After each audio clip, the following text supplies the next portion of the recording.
Rafi Bouchikanian is on Wellington Street tonight. A chaotic place for more than 3 weeks. And Rafi, what's happening there now? Ian, this is the quietest this street has been in ages. Only cleanup crews and police cars passing by. But even today, around the city, small pockets of protesters played cat and mouse with law enforcement. Outnumbered 5-1 at the Coventry Road supply camp away from the city centre, not all protesters left as willingly as Matthias Lauren. I promised my wife I wouldn't get arrested. CBC News witnessed a handful of arrests and vehicles getting towed. In the downtown core too, there were attempts to regain ground, though they didn't last long. We all have the right to assemble. We have the right to be here right now, right? We're not doing anything illegal. We have different views,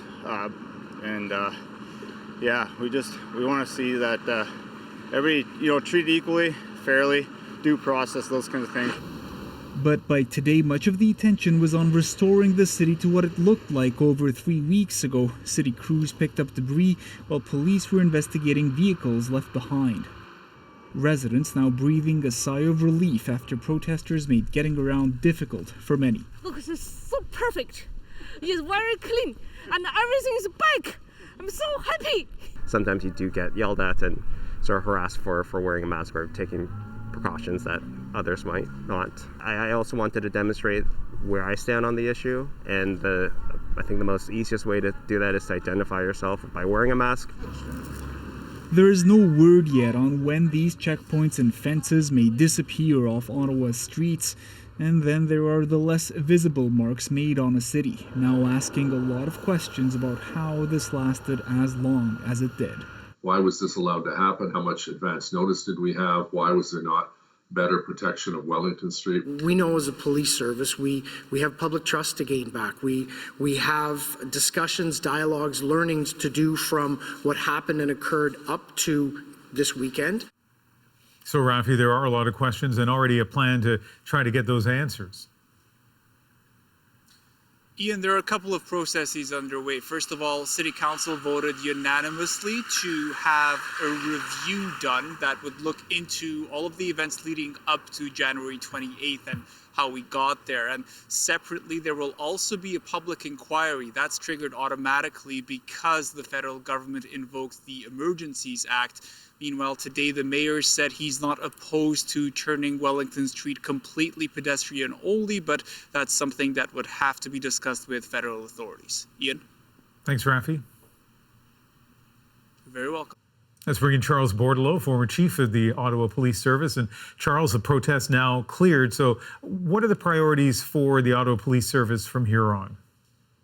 From my perspective, Ian, there's three priorities. They have to maintain their operations to understand whether or not individuals are going to come back. They've closed off the perimeter. They have to hold that.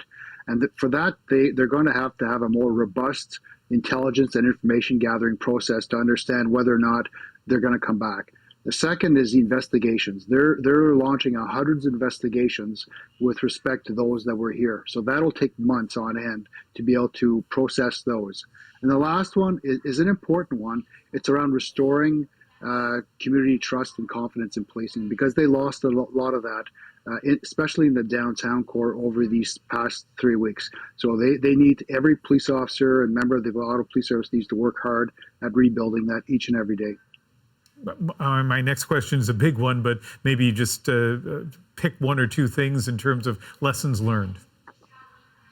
Well, politics, governance, leadership, and operations.